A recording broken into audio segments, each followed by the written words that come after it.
Surat terbuka untuk 1 tahun pemerintahan Presiden Prabowo Subianto. Presiden Prabowo, ini adalah surat terbuka kedua yang saya buat untuk 1 tahun pemerintahan Anda sebagai Presiden Republik Indonesia yang ke-8.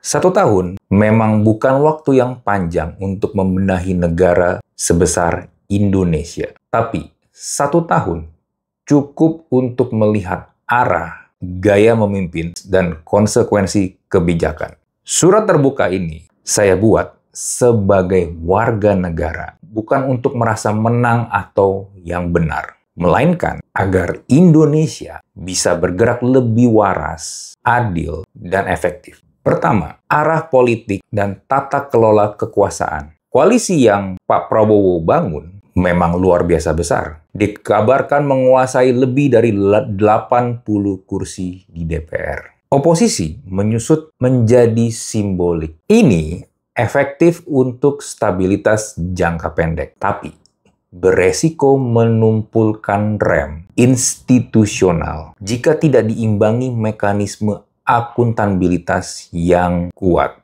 Di lapangan, tahun pertama Bapak nih diwarnai demonstrasi mahasiswa dan masyarakat yang puncaknya di akhir bulan Agustus 2025 yang berujung bentrokan dan ratusan penangkapan.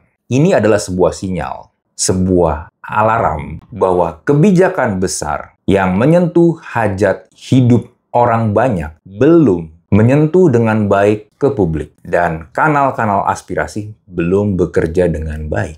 Catatan buat Presiden Prabowo, stabilitas politik yang bertumpu pada loyalitas elit cenderung rapuh bila tidak diikat oleh kepercayaan publik dan prosedur institusional yang transparan. Yang kedua, program populis dan fiskal, makan bergizi gratis atau MBG. Secara misi, MBG itu tepat, gizi, pendidikan, dan produktivitas adalah fondasi daya saing, tapi implementasinya menyisakan 3 masalah. Yang pertama adalah masalah kualitas dan keselamatan. Muncul kasus-kasus keracunan MBG di berbagai daerah. Yang ini bukan sekedar human error, melainkan desain pengadaan, cold chain, dan kontrol mutu yang masih belum matang. Lalu yang kedua, pembiayaan, realokasi, pemotongan anggaran hingga ratusan triliun untuk menutup kebutuhan MBG, menekan fungsi layanan publik yang lain. Lalu yang ketiga,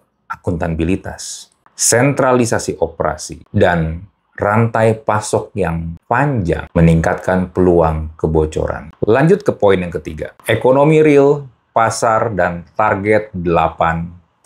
Target pertumbuhan ekonomi 8% adalah ambisius. Tetapi realitas 2025 masih berkisar 5% menurut proyeksi lembaga internasional. Di pasar, 2025 juga diwarnai koreksi IHSG dan arus keluar modal asing, terutama pada awal tahun. Saat ini terjadi, dijawab bahkan oleh Bapak Presiden sendiri dengan narasi yang meremehkan kekhawatiran pasar dan membuat kepercayaan investor terutama makin tergerus. Selain itu, dorongan regulasi tambang cepat-cepat termasuk amandemen kilat Undang-Undang Minerba memang memperluas basis investasi, tapi mempertinggi resiko tata kelola dan lingkungan jika pengawasannya tidak diperketat. Keempat, Danantara dan resiko politisasi investasi. Pembentukan Danantara sebagai super holding investasi membuka peluang blended finance untuk proyek strategis. Tetapi arsitektur tata kelolanya dipimpin figur politik dan melibatkan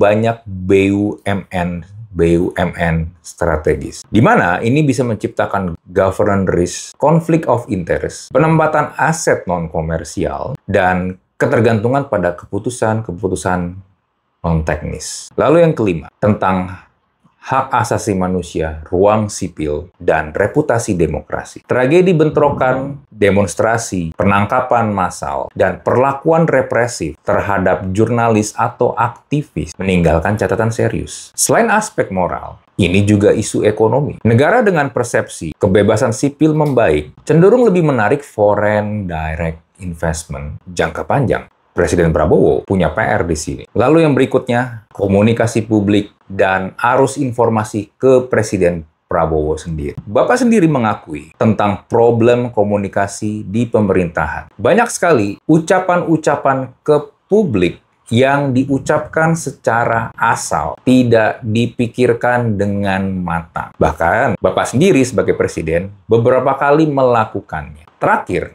salah satu menteri Bapak, Menteri UMKM, dengan entengnya bilang para UMKM kalau mau bersaing, bikin aja produk-produk bajakan atau tiruan supaya bisa dijual. Bayangkan seorang Menteri UMKM yang seharus membantu para pelaku UMKM untuk bisa naik kelas supaya produk-produk mereka, brand mereka yang mereka bangun itu bisa bersaing baik di Indonesia sendiri maupun bisa ekspansi ke luar negeri. Sebuah statement yang sangat ngawur untuk seorang menteri UMKM. Dan yang seperti kita tahu juga banyak kejadian-kejadian yang kurang lebih mirip seperti ini. Dan satu catatan lagi, kalau arus informasi yang terjadi di lapangan sering tidak sampai dengan utuh atau bahkan tidak sampai sama sekali ke Bapak sendiri.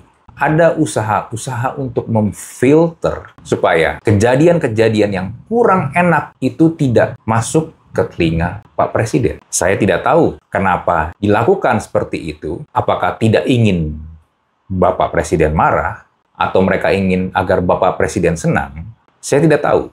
Tapi mungkin kalau yang saya lihat beberapa kali kesempatan Bapak pidato dan seperti tidak nyambung dengan kondisi real yang ada di lapangan. Contoh misalnya, tingkat pengangguran paling rendah di masa pemerintahan Bapak. Saya tidak tahu itu data informasinya dari mana. Karena melihat kondisi lapangan yang terjadi, banyak sekali terjadi layoff. Karena memang ekonomi sedang tidak baik-baik saja. Bahkan di seluruh dunia, bukan hanya di Indonesia saja. Jadi Pak Presiden Prabowo, Indonesia itu butuh pemimpin yang berani mengakui kelemahan dan membetulkan arah dengan cepat tanpa kehilangan wibawa. Banyak capaian yang patut dipertahankan, tapi ada pula hal-hal yang harus segera diperbaiki. Kalau Bapak Presiden Prabowo berhasil mengubah stabilitas karena koalisi menjadi stabilitas karena kepercayaan rakyat, sejarah akan menilai Bapak nih bukan sekedar strongman,